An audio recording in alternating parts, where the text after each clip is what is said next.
Bonjour à tous et à tous. Donc aujourd'hui, c'est une session qui est enregistrée, mais on est le samedi 11 décembre. Alors hier, on a eu le plaisir de goûter ensemble un vin dans le Jura, la cuvée du domaine des Billards.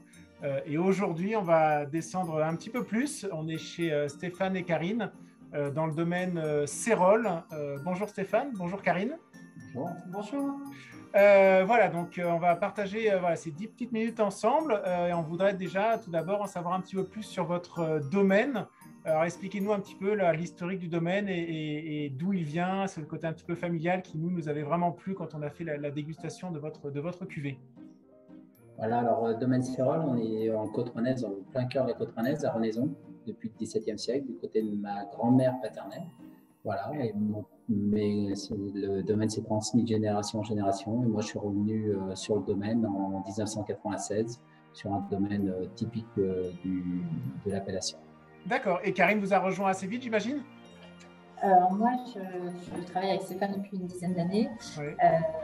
On est, comme Stéphane disait, en Côte-Rouennaise, donc c'est situé sur le Massif central, si les gens ne connaissent pas. C'est au tout début de la vallée de la Loire.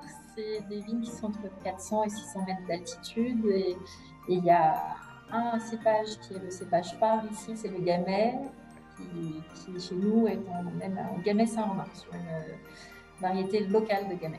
D'accord. Et c'est un gros domaine que vous exploitez? Il y a combien d'hectares à peu près? Aujourd'hui, il y a 35 hectares en production sur des vignes en haute densité. Donc, c'est assez gros à notre échelle, ouais. sur l'échelle familiale. Après, ça reste un petit domaine à l'échelle des domaines français. Ok. Alors, du coup, en préparant et en goûtant le vin il y a quelques mois, on a une des raisons pour lesquelles on vous a choisi, au-delà de la qualité de la cuvée qu'on va goûter ensemble dans quelques minutes, c'est le côté, la conversion en bio. Ça fait combien de temps que vous êtes dans cette démarche-là et qu'est-ce que ça implique pour vous d'être labellisé bio?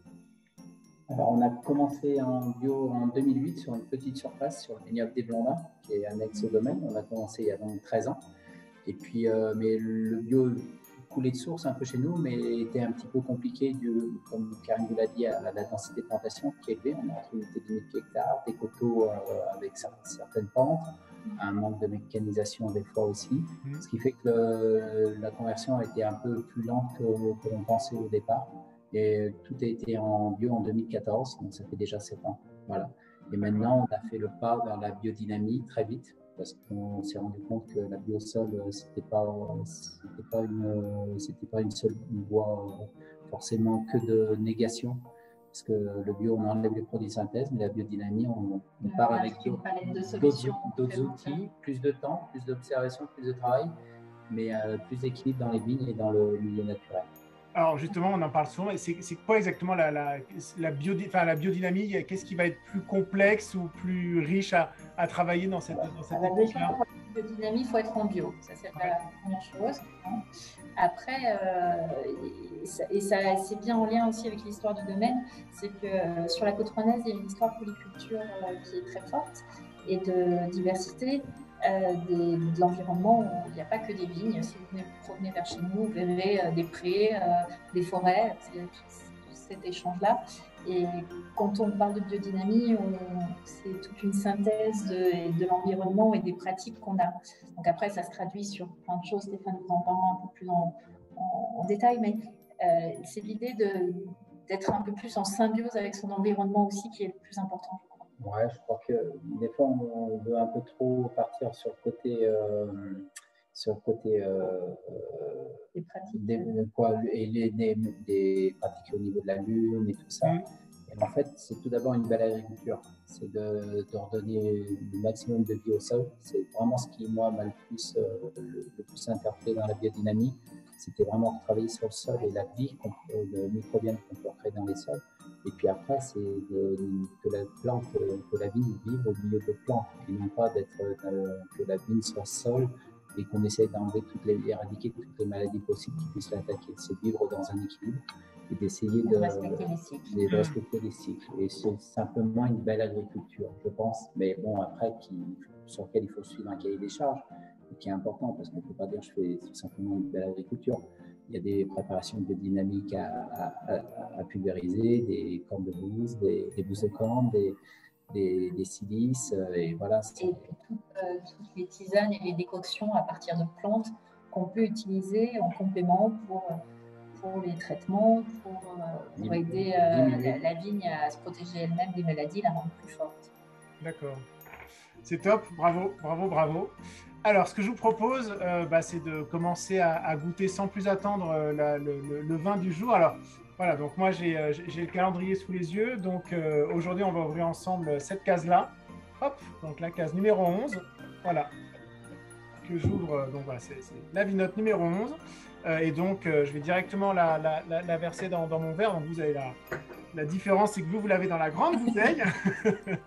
Voilà. Donc, éclat de granit. Voilà, éclat de granit en 2020 en côte rouennaise. Donc, on va commencer doucement à goûter ce vin ensemble. On va peut-être commencer déjà par la couleur. Comment vous pourriez décrire cette robe et cette couleur? Éclat de granit, donc c'est du Gamay Saint-Romain sur granit, de nouveau. Et avant de vous répondre sur la couleur, je vous rappelle que c'est du Gamay parce qu'on est sur cette typicité de couleur du Gamay sur des violets assez intenses, brillants. C'est un vin qui est jeune, donc qui garde ce reflet violacé très typique du Gamay. Alors, on va également commencer à le goûter et à le sentir. On est 2020, on est quand même sur une année solaire. Donc on a ce côté fruit très mûr, toujours qui est vraiment, on est sur des fruits noirs plutôt, sur la mûre, la myrtille, ces fruits un petit peu confiturés, qui reflètent vraiment une année solaire. Mais on a toujours cette trace épicée, poivre blanc, un petit peu fumé, qui remet vraiment à notre niveau de terroir ce côté altitude, 400, comme Karine vous l'a dit, entre 4 et 600 mètres d'altitude. C'est quand même assez élevé en altitude pour un vignoble français, à notre latitude surtout. Et du coup, ça amène beaucoup de fraîcheur. Voilà.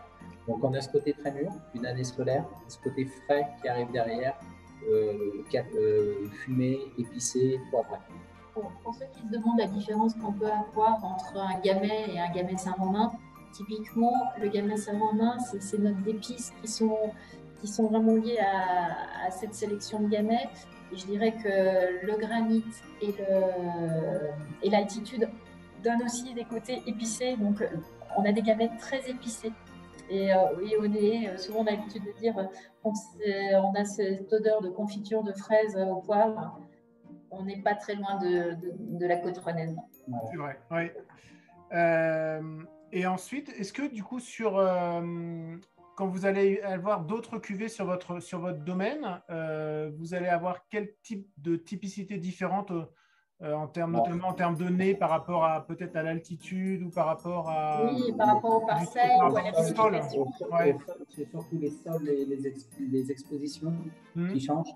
On a des vignes très hautes en altitude qui, là, vont donner beaucoup de fraîcheur sur la cuvée des Mirans avec des très vieilles vignes. Le Coteau-Doudin qui va donner énormément un côté plus chaleureux, plus solaire, avec un vin plus large, plus acide. Et puis après, on va avoir une cuvée comme Perdrizière où là, on est sur des sols froids, des terroirs qui sont plus lents à se réchauffer au printemps et qui donnent des vins avec plus de tension, plus de garde également et un peu plus serrés sur la jeunesse. D'accord, ok. Après, la particularité aussi d'éclat de granit, c'est que c'est une cuvée qui est essentiellement vinifiée en cuve béton. Donc, l'aromatique, là, il n'y a pas d'interférence de bois, par exemple, qui va arriver. C'est vraiment le raisin qui s'exprime à l'état presque brut. Donc, vous avez combien de temps d'élevage sur cette cuvée? Alors là, on est sur 7 mois d'élevage, donc tout en cuverie béton pour garder la pureté du fruit. Et on est sur une mise en bouteille donc, de printemps. Donc là, sur cette cuvée-là, on essaye vraiment d'avoir des tanins fondus très ronds. Et dès le début, on vinifie de façon à ne pas extraire des tanins durs. On est seulement sur de l'infusion, donc des macérations qui viennent plus longues qu'avant quand même, parce qu'en biodynamie, on a des peaux de raisin un petit peu plus dures, plus épaisses. Il faut aller chercher les tanins tout doucement. Et donc là, sans pigeage, sans matraquage mécanique, on va chercher tout doucement les tanins en macération. avec, en faisant des tout petits remontages, mais en enterrement très peu. C'est vinifié qu'en levure indigène, pas le minimum de soufre pour aller vraiment dans la délicatesse. Ça, c'est un vin qu'on peut garder combien de temps en cave, dans une bonne cave? 5-7 ans sans problème. Après, l'intérêt des gamets, c'est que soit on les aime croquants, gourmands sur la jeunesse, là tout de suite, soit avec un peu plus de patience, on va avoir des vins qui vont se complexifier, tout va mieux s'intégrer et on va prendre une autre dimension. Mais on a ces deux écoles, de gamay jeunes croquants ou de gamay un peu plus évolués. Et Karine, quand vous dites qu'ils vont évoluer avec le temps, qu'ils vont être un peu plus complexes, concrètement, on va en bouche ou au nez, comment ça va évoluer? Les tanins s'affinent encore à ce moment-là, et puis on a les épices qui prennent un peu plus de place, la fraîcheur finale qui va un peu tomber, et on va avoir un vin plus rond, plus souple. D'accord. 6 mois, un an, voilà, c'est ce qui se passe. Moi, sur les arômes frais, les arômes de fruits noirs qui sont peut-être un peu frais aujourd'hui, vont vraiment se gommer, s'estomper pour partir plus sur les épices et des fruits plus de complexité. Voilà. D'accord. Bon, bah, c'est top, bravo. Et alors, un petit conseil, si on devait le servir ce soir pour un dîner, quel serait selon vous le meilleur accord mets-vin sur cette cuvée? Alors, il y a plein de choses possibles à faire avec le gamay parce que c'est des rouges, mais des rouges pas très tanniques. Donc, on peut aller, alors bien sûr, gamay et tout ce qui est dans la famille du cochon, la charcuterie et tout ça, ça fonctionne à merveille. Hein, c'est quand même un vin de commun, hein, qui se partage facilement. Après, n'hésitez pas à aller sur des choses peut-être un peu plus gastronomiques, sur une viande un peu plus cuisinée avec quelques champignons, ça peut être très sympa aussi. Des pot-au-feu aussi, parce que des fois, quand on est sur un pot-au-feu, on a envie de quelque chose qui ramène un peu de fraîcheur, et voilà. Et puis, ça peut être aussi très intéressant en allant sur des choses plus exotiques, essayer ça sur des sushis, par exemple. Ah oui? Parce que poisson gras avec un peu de wasabi et de gamay, ça fonctionne très très bien. Donc il y a plein de choses à faire. Bon, et bah top, on a notre repas qui est prêt pour ce soir et plein de bonnes idées. Bon, bah écoutez, en tout cas, un énorme merci pour ce partage. Et puis voilà, on est rentré dans votre domaine et dans votre univers avec cette dégustation. C'était vraiment très intéressant et beaucoup de choses à apporter. Et je pense que ça a permis de encore mieux comprendre cette cuvée qu'on a goûté ensemble ce soir. En tout cas, je veux vous remercier tous les deux. Et puis, je dis à l'ensemble de nos clients ce soir de nous retrouver dès demain. On va prendre notre voiture et aller dans le Madiran pour la dégustation de demain. Donc, je vous souhaite une excellente soirée et puis à bientôt ou à demain. Merci beaucoup. Au revoir. Merci. Merci, au revoir. Merci.